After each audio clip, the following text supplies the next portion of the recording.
Tonight, at any rate, we've got to go through some theoretical material, so we're on a head trip. I don't know where the trip will end up. It depends on you.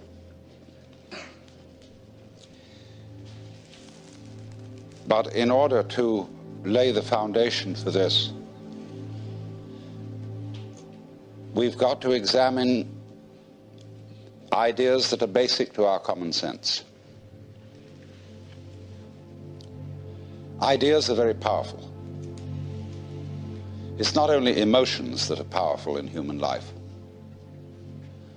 Psychoanalysis has, of course, examined the emotional bases of human opinions and beliefs, but one should also examine the intellectual bases of psychological principles, or theories, or therapies, because everybody who speaks a language at all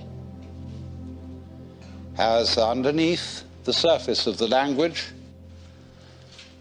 or the figuring that he uses certain basic assumptions which are usually unexamined. And these unexamined systems of belief are extremely powerful in their influence over our lives. We'll begin with one very common idea that's built into our common sense, which is that the world, the physical world, consists of two aspects, respectively form and matter. This was foisted on us by Aristotle and also by the Bible, because it is said that God created man out of the dust of the earth and, as it were, made a figurine in his own image, and then breathed the breath of life into its nostrils so that this form of clay became a living being. And so underneath that lies the notion that everything material is made of some sort of basic stuff, like clay is the basis of pots. And for centuries, scientists, philosophers wanted to know, what is that stuff? What are we made of? Now look here, a carpenter makes tables out of wood, and a potter makes pots out of clay. But I ask you, is a tree made of wood? Obviously not. A tree is wood. It's not made of it. Is a mountain made of rock? Obviously not. It is rock. See, our language contains innumerable ghosts.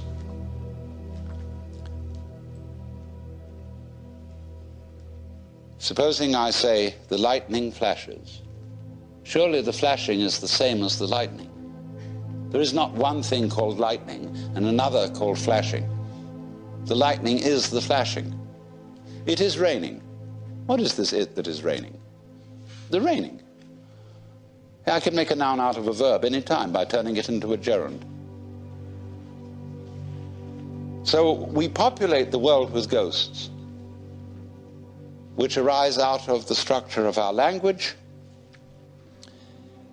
and thus, therefore, of the structure of our thinking, because we think in language or in figuring in numbers. And so it's an intensely fascinating investigation to find out what are the hidden assumptions that underlie language and figuring. In other words, language and mathematics. And here is this basic assumption, you see, that is almost with us all. It comes again and again into our everyday speech, that form, pattern, organization, organisms are made of something. As if there were some inert, primordial, and of course stupid stuff which had to be put into shape by an energy and an intelligence other than the stuff. Like the intelligence of the potter shapes the clay. So therefore, we have a basic picture of the world in which everything is being pushed around. There's a boss. There's somebody in charge who is different from what that somebody is in charge of, and puts everything into shape. Because our common sense does not allow that things shape themselves. Very odd. In Chinese, the word for nature is zirang, which is that which is so of itself, the spontaneous. The Chinese have no difficulty in thinking about nature as self-shaping. A Chinese child would not ask its mother, "How was I made?" It would ask its mother, "How did I grow?" Which would be quite different, you see. So to be made is to be commanded, and therefore every good being obeys.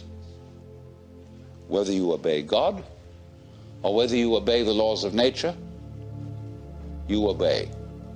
And an analog, therefore, of the world that has been put into our common sense is one of military command. Note that. Because the image of God, I would go further and say the idolatrous image of God, which has been handed down to us, is one of the beneficent tyrant, the boss, Big Papa. So then, when our physicists started to find out what stuff was, they went into it and examined it with ever more minute instruments. They first started cutting up things with knives and cutting them smaller and smaller and smaller until the particle that they wanted to dissect was exactly the same width as the edge of the knife. And so they got an atom, and that word in Greek, atomos, means the non-cuttable. Non-tomos cuttable. That's the basic atom. What you can't cut anymore because you got down to the end. Well, they weren't satisfied with that. So they got an atomos, in other words, a particle of something or other that was just the same width as the blade of the knife edge, and they looked at it under a microscope. And they saw that it seemed to be composed of more small particles. So they found out means of working those out, and then they found out extraordinary means of investigating the properties of matter. Then they reached a point where they couldn't decide whether it was particles or whether it was waves. So they called them wavicles. They thought they had come to certain ultimate wavicles called electrons. But then, unfortunately, everything fell apart, and they found protons, mesons, and many other extraordinary things. Because, of course, what they didn't realize was that as you make more and more powerful microscopic instruments, the universe has to get smaller and smaller in order to escape the investigation. Just as when the telescopes become more and more powerful, the galaxies have to recede in order to get away from the telescopes. Because what is happening in all these investigations is, through us and through our eyes and senses, the universe is looking at itself.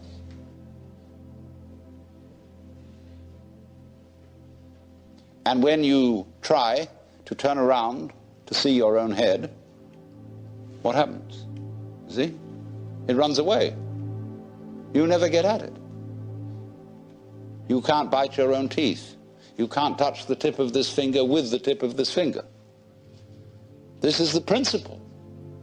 Shankara explains it beautifully in his commentary on the Kena Upanishad, where he says that that which is the knower, the ground of all knowledge, is never itself an object of knowledge, just as fire doesn't burn itself. So there's always that profound mystery that you are never going to be in absolute control of what goes on, Because if you were, it'd be like making love to a plastic woman. And who wants that?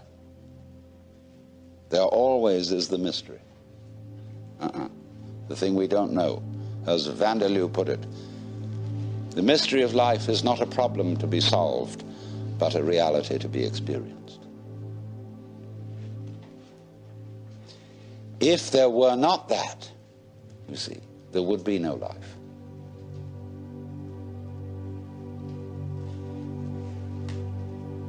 The reason why certain people turn to philosophy, why I became a philosopher, was that since I was a little boy, I always felt that existence as such was weird.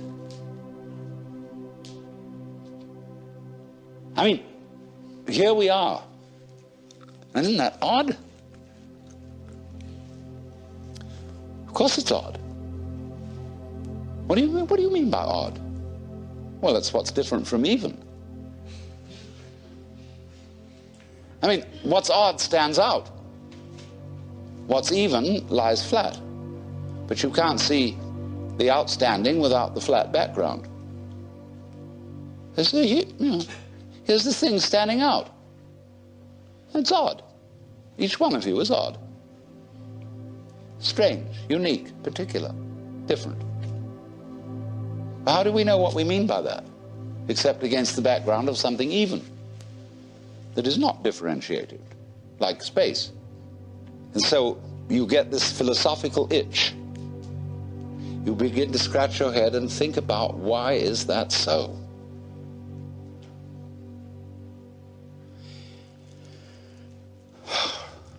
Well, after a while, you realize that's a meaningless question. And you ask, how is it so? Well, that leads you into science and other investigations. So you want to know, what is it? I mean, this happening, this thing called existence. What is it? You ask that question long enough, and it suddenly hits you that if you could answer it, you wouldn't know what terms to put the answer in. I mean, when we investigate the properties of nature, and we do get some answers, all the answers are in terms of particular structures, forms, patterns. And these can be measured, and their behavior can be predicted. But when I want to ask the question, what are the forms made of? I mean, what is it really? We can't think of any way in which we could answer the question.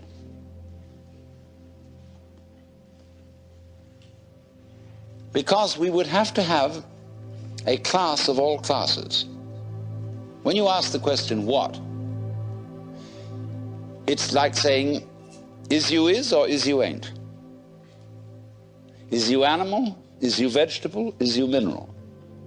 Are you a Republican or a Democrat? Are you male or female? Are you a Christian or a Jew or a Hindu or what have you? We classify always to give an answer to the question, what is it? And when you classify, you distinguish an inside group from an outside group. Right. So what we want to know is, what is the group of all groups? Well, we can't imagine what the outside would be. So we can't answer the question. What is it? So the physicists finally abandoned the quest for stuff. And they gave us a description of the universe entirely in terms of form. The pattern, not the stuff. When people ask, what's the web? Yeah, but you can't do that. What's the pattern made of? Surely mustn't there be an answer to that? See, what happens is, when you turn up the microscope, all stuff turns into form. It becomes articulate. You know, the carpet looks like some sort of stuff. But when you look at it under a microscope, you will see the crystalline structure of the nylon or whatever it's made of. See? They want to know, what are those crystals made of? All right? Turn up the volume, and you will find molecules. Turn up the volume. You find wavicles. But we think the wavicles must be of something. But of course they're not. We find substance or stuff totally vanishes. And we're left with form. Sanskrit doesn't really have a word for matter. It has namarupa, which means named form. It's the form that matters. Or let's put it in another way, everything is a matter of form. Now let's go into this, it's fascinating. We say, does it matter? What does that mean? Does it matter? Is it important? In other words, does it measure up to anything? All right, let's go back to the Indo-European roots of the language. Matter comes from a Sanskrit root matra, which means to measure. To lay out the foundations, say, for a building. So from this root matra, we get, going on into Sanskrit, we get the word maya. And maya is generally translated illusion, although it also means magic, creative power.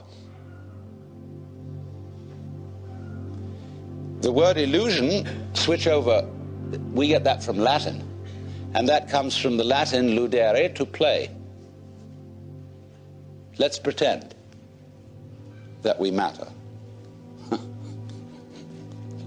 And so, also from the root matra, see, you get meter. That is also to measure. You get metir in Greek, mater in Latin, which means mama, mother. The mother of Buddha was called Maya. Mary, Ma, again, is the mother of Jesus. Ma, ma, ma, ma, ma. But Ma, you see, is a matter of form. Pattern. The Chinese call the basic principle of nature Li, and the character for Li means the markings in jade, the fiber in muscle, the grain in wood. So Joseph Needham translates it organic pattern. And that's what's going on. And there isn't any stuff involved. What stuff is a pattern seen out of focus, where it becomes fuzzy. Like kapok, see? We say kapok is the stuffing of a cushion. And that's stuff. It's, you know, some kind of goop. But when we examine the kapok closely, we find structure. And that's what you will find, and there never will be anything else. Crazy. Because it completely flouts our common sense. We say, but surely, philosophers beat tables that are in front of them. And, you know, they say, it is there, because bang, you know, there must be something that is stuff, that is substantial. But the only reason why you can't pass your hand through a table is the table's moving too fast. It's like trying to put your finger through an electric fan. Only it's going much faster than an electric fan. Anything solid is going so fast that there's no way to get this through it. That's all. So you say, what is it that is going so fast? Well, that question is based on a grammatical illusion. The grammatical illusion is that all verbs have to have subjects. Can you imagine anything more weird than the idea that a verb or an action or event must be set into motion by a noun? That is to say, a non-event or thing. Now, what's the difference between a thing and an event? I can't, for the life of me, tell. We say, this is a fist. That's a noun. What happens to it when I open my hand? This thing has unaccountably disappeared. So I should have called this a fisting, and this is a handing. It may also be a pointing. So we could devise a language such as that of the Nootka Indians, where there are no nouns, there are only verbs. Chinese is very close to that. I think the superimposition of the idea of noun and verb on the Chinese language is a Western invention. I can't think of any Chinese word for a noun. But all those languages of Indo-European origin have nouns and verbs in them. They have agents and operations. And that's one of the basic snags. When we divide the world into operations and agents, doers and doings, then we ask such silly questions as, who knows? Who does it? What does it? When the what that is supposed to do it is the same as the doing. And you can very easily see that the whole process of the universe may be understood as process. Nobody's doing it. Because when you go back to doing it, you go back to the military analogy, the chain of command. The boss who goes bang and the object obeys. It's a very crude idea, very unsophisticated. So, if you can bear it, we have suddenly eliminated a spook. And the spook was called stuff. So we're now more at ease with ourselves in a world of form, Namarupa. Named forms. Well, we can of course get rid of the names. We can go further and try the experiment of not calling the forms by any names. Just observing the forms, although when we've got rid of the names, we can't even call them forms, because that's a name.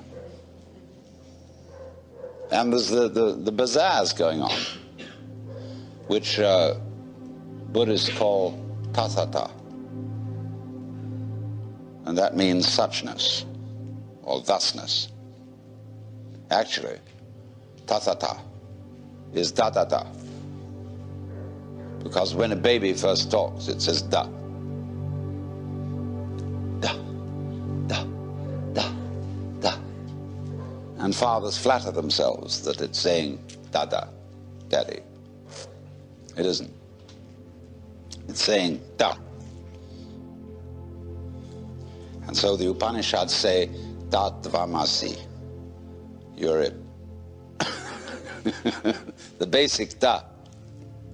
Because da doesn't mean anything. Da is like everything else.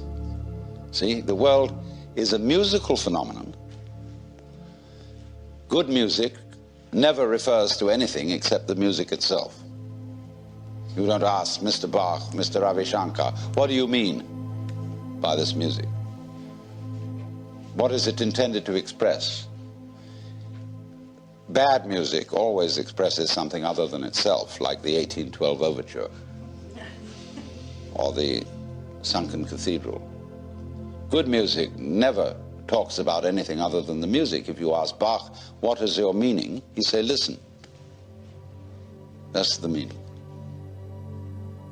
Giraffes are giraffing, trees are treeing, stars are starring, clouds are clouding, rain is raining. And if you don't understand, look at it again. And people are peopling. Wow. We notice that all these suchnesses appear and disappear. They keep changing. They come and they go. But if you get hung up on your particular form, I'll have to alter the language a little bit, because you see, your form makes a duality, whereas you are your form. You're what you're doing. Now, you think, for some strange reason, I must make that go on as long as possible. And therefore you think you have an instinct to survive. And so the only thing anybody can agree about today, so far as the discussion of ethical and moral problems are concerned, is that we ought to survive. And therefore certain forms of conduct have survival value and certain forms don't. But when you say to yourself, you must go on living, you put yourself in a double bind. Because you said to a process which is essentially spontaneous that it must happen. And the basic form of the double bind, which is imposed upon all children, is you are required to do that which will be acceptable only if you do it voluntarily. So when we say to ourselves, you must go on, the reason is, you see, that we are not living in the eternal now, where reality is. We are always thinking that the satisfaction of life will be coming later. There's a good time coming, be it ever so far away, that one far-off divine event to which all creation moves. Don't kid yourself. As the Hindus have taught us, in the course of time, everything gets worse. It eventually falls apart. Comes Kali Yuga, and Shiva at the end, and boom. Which is to say, only suckers put hope in the future. You see, I tell you, there are three classes of people in the Western world: the aristocrats, the proletariat, and the bourgeoisie. The aristocrats live on the past because they come of noble family. And they're like potatoes because the best part of them is underground. The proletariat live in the present because they have nothing else. And the poor bourgeoisie live for the future.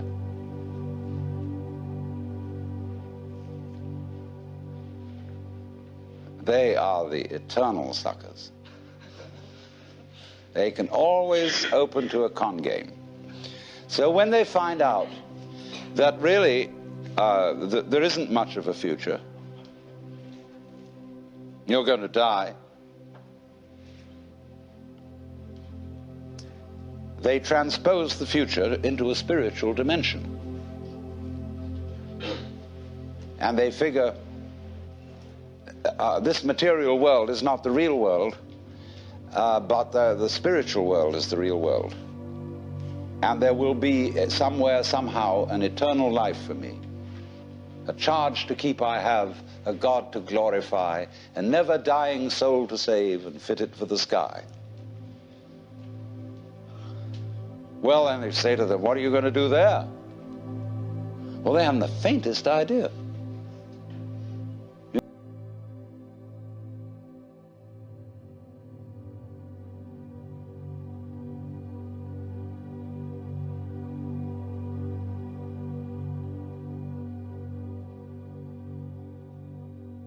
idea of heaven is an absolute bore. I mean, it's like being in church forever. Children see this immediately. Children, when they hear a hymn like "Weary of earth and laden with my sin, I looked at heaven and longed to enter in," they think, oh God, heaven is to be in church for always. And they think hell is preferable. There's at least some excitement going on. And you see it in medieval art. You go to the Metropolitan Museum in New York and you see Jan van Eyck's painting of the Last Judgment. Heaven on top, hell below. In heaven, everybody's looking like the cat that swallowed the canary, sitting in rows and very smug. God the Father as president. And, oh dear. Beneath this, there's a winged skull, like a bat, and squirming bodies, all nude, all being eaten by snakes, and I don't know, it's a fantastic thing going on. But in that, you see, Van Eyck had a ball painting that, because in medieval way, it was the only way you could get away with painting nudes. And sexy scenes, sadomasochistic, see? So that's naturally why hell became much more interesting than heaven. So, therefore, this hope for the future is a hoax. It's a perfect hoax. And maybe we will make spiritual progress. Everybody puts it off. Maybe if I work at yoga for 10 years, 20 years, and do this thing, I will eventually make it to moksha, to nirvana, whatever. That's nothing more than a postponement. It's this business of, because you're not fully alive now, you think maybe someday you will be. Look, supposing I ask you, what did you do yesterday? No, what did I do yesterday? In fact, I've forgotten. So, but most people will say, well, let me see now. Let me get out my notebook. I got up at 7:30 and I brushed my teeth and I read the newspaper over a cup of coffee. And then I looked at the clock and dressed and got in the car and drove downtown and did this and that in the office and so on, and you go on and on and on, and you suddenly discover that what you've described has absolutely nothing to do with what happened. You've described a scraggly, skeletal, fleshless list of abstractions. Whereas if you were actually aware of what went on, you could never describe it. Because nature is multidimensional. Language is linear. Language is scrawny. And therefore, if you identify the world as it is with the way the world is described, it's as if you were trying to eat dollar bills and expect a nutritious diet. Or eat numbers. A lot of people eat numbers. People play the stock market. They're doing nothing but eating numbers. And they're always unhappy. Absolutely miserable. Because they never get anything. So therefore, they always hope more is coming. Because they believe that if they eat enough dollar bills, eventually something satisfactory will happen. So eating the abstractions all the time, we want more time. Confucius very wisely said, a man who understands the Tao in the morning may die with content in the evening. Because when you understand, you don't put your hope in time. Time won't solve a thing. So when we enter into the practice of meditation, of yoga,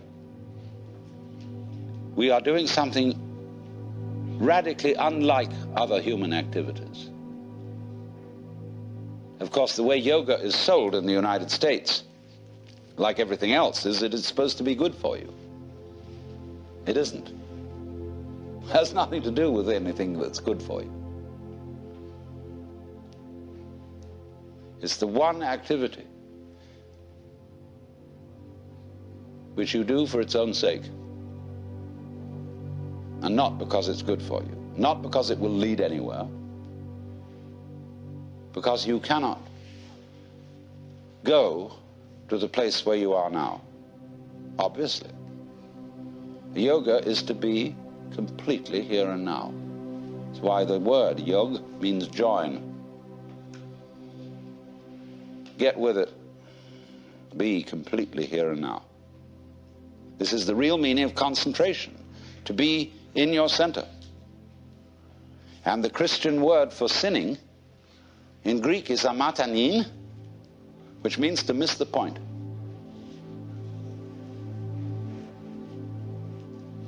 And the point is eternal life, which is here and now.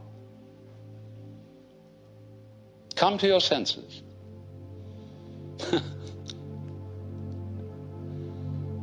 So yoga is defined in Sanskrit in the Yoga Sutra, Yogas Chitta Vritti Nirodha. Difficult to translate, but roughly, yoga is the stopping of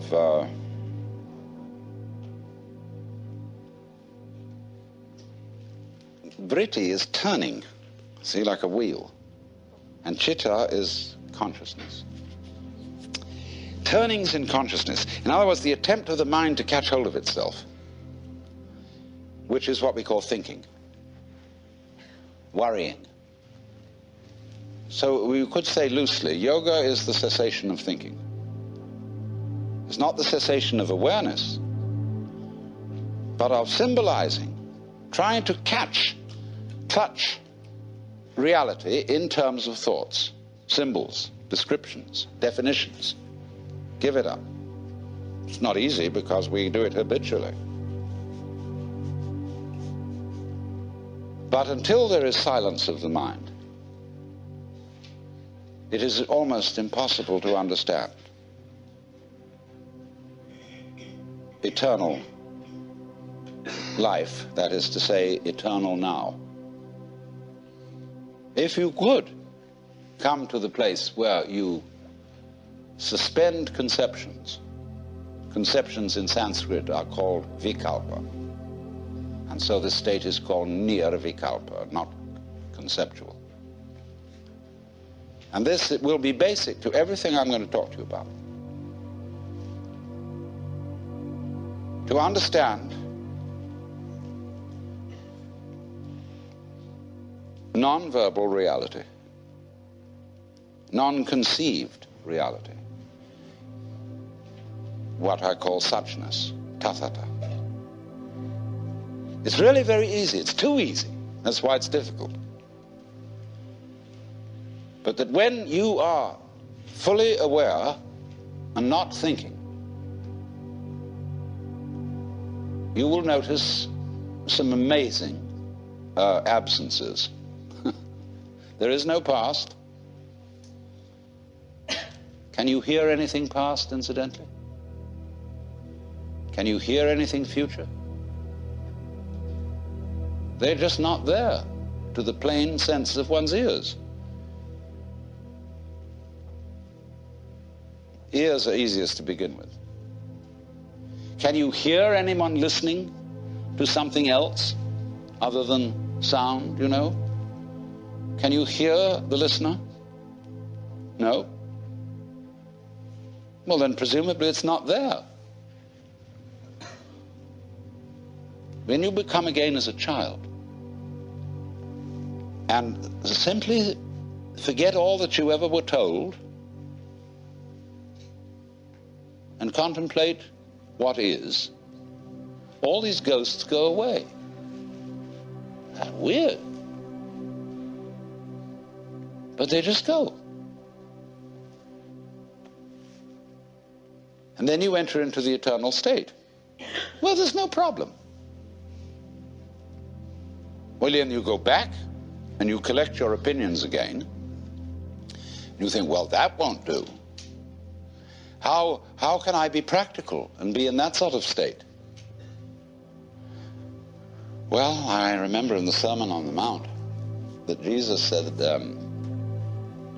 a lot of things about this. Consider the lilies of the field, how they grow. They toil not, neither do they spin. And yet Suleiman in all his glory was not clothed like one of these. And if God so clothes the grass of the field, which today is and tomorrow is cast into the oven, shall he not much more clothe you, faithless ones? Wow. So, do not worry about tomorrow, saying, what shall we eat, what shall we drink, or how shall we clothe ourselves? Oh, the rabble seeks after these things. Sufficient to the day is the worry of it. Nobody ever preaches a sermon on that text. Never. I've heard lots of sermons, and never one on that one, because people say, look, that's all very well, because Jesus was the boss's son. And he knew, you see, that he was really in charge of the universe, and he had nothing to worry about. But we have to be practical.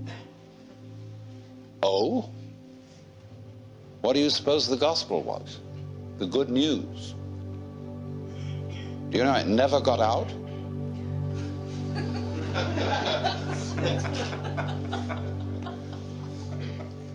You too are the boss's son. That was the gospel.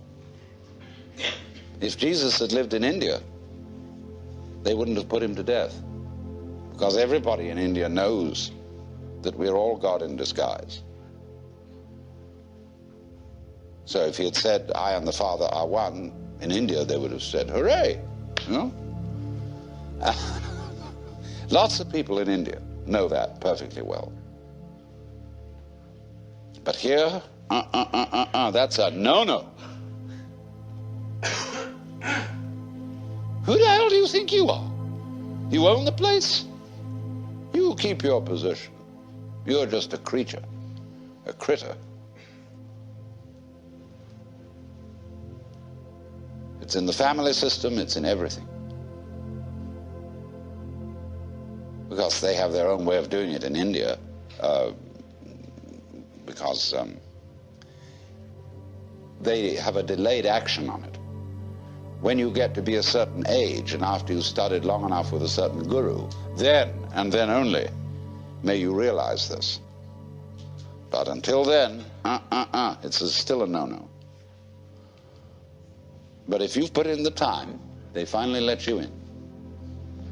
Here you have to wait until you're dead.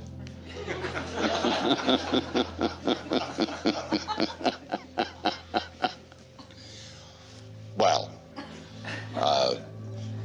the only place to begin is now. Because here's where we are.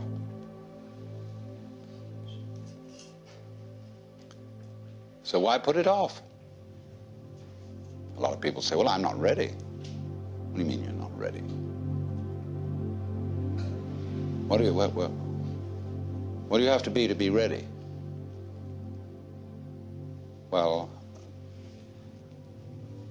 I'm not good enough, because I'm neurotic.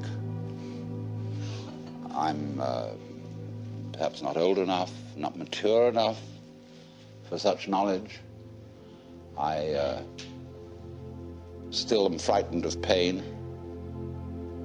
And of course I'd have to overcome that. I'm still dependent on material things. I have to, eat a lot and drink a lot and sex around and all that kind of thing. And I think that I better get all that under control first. Oh? You mean you've got a case of spiritual pride? You want to be able to congratulate yourself for having gone through the discipline which is rewarded with realization.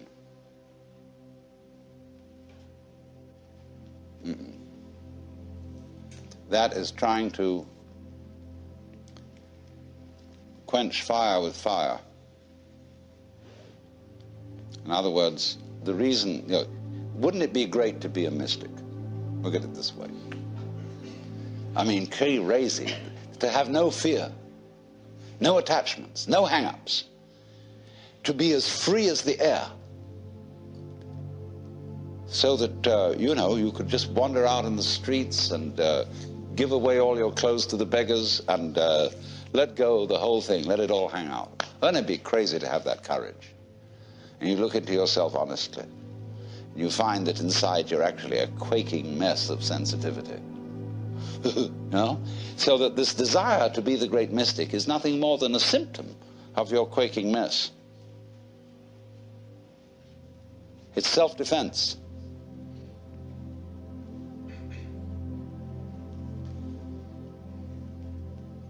So you think, wow, we'll do that yoga bit and we'll get real tough.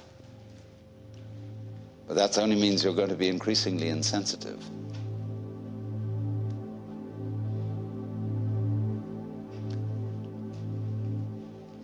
Running away from the quaking mess. Escaping. You never can. You're stuck with it. There's nothing you can actually do to transform your own nature into unattached selflessness, because you have a selfish reason for wanting to do it. Well, that's pretty depressing, isn't it? You mean to tell me that the only people who get really enlightened and liberated are those whom the grace of God somehow hits in an arbitrary way, and all you can do is sit around and wait? Well, let's begin with that supposition. Let's suppose there's nothing we can do to change ourselves. Psychotherapy, religion, all this is absolutely in vain. There's nothing you can do about it. It's like trying, as I said, to bite your own teeth or lift yourself up by your own bootstraps. Incidentally, it struck me as funny, a lot of people are using that phrase in the wrong way. They say when something very difficult has to be done, we have to lift ourselves up by our own bootstraps. You can't! It's impossible. That's terribly depressing. You mean Alan Watts, you'll come here simply to tell us that there's nothing we can do? I mean, here we are all presumably assembled in a cultural milieu, spiritual milieu, psychotherapeutic milieu, where we are supposed to get better. And I tell you, there's nothing you can do about it. Well, I say, give us our money back. Go to somebody else who'll be more encouraging.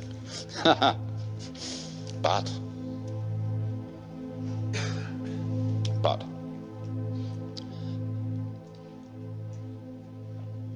what does it mean that you can't do anything about it?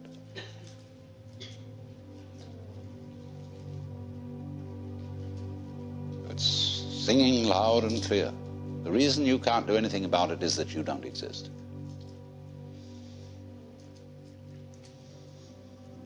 That is, as an ego, as a soul, a separate will, just isn't there. Well, when you understand that, you're liberated. They say in Zen, you cannot take hold of it, nor can you get rid of it. In not being able to get it, you get it. When you are silent, it speaks. When you speak, it is silent. Now, don't misunderstand me. This is not any kind of fatalism. When I say you as you conceive yourself to be, that is your ego, your image of yourself, isn't there. It doesn't exist. It's an abstraction. It's like 3. Did you ever see 3? Just plain, ordinary 3? No, nobody ever saw it. It's a concept. It's a vikalpa. So in the same way as oneself. There's the happening, the suchness, yes, sure, you bet. But it's not pushing you around because there's no you to be pushed around. In other words, there's no billiard ball on the end of the cue. There's the cue, you know, it goes this way and goes that way. They call a Buddha a Tathagata, one who comes or goes thus.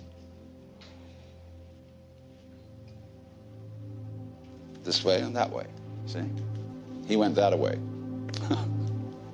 So, this illusion of the persecuted ego who is pushed around by fate, it's altogether disappeared.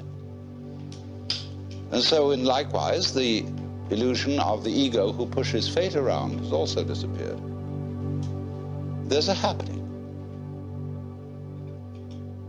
So, in this, do you see what has happened? By dying to yourself, by having become completely incompetent and found that you don't exist, you're reborn. You become everything. In the words of Sir Edwin Arnold, foregoing self, the universe grows I.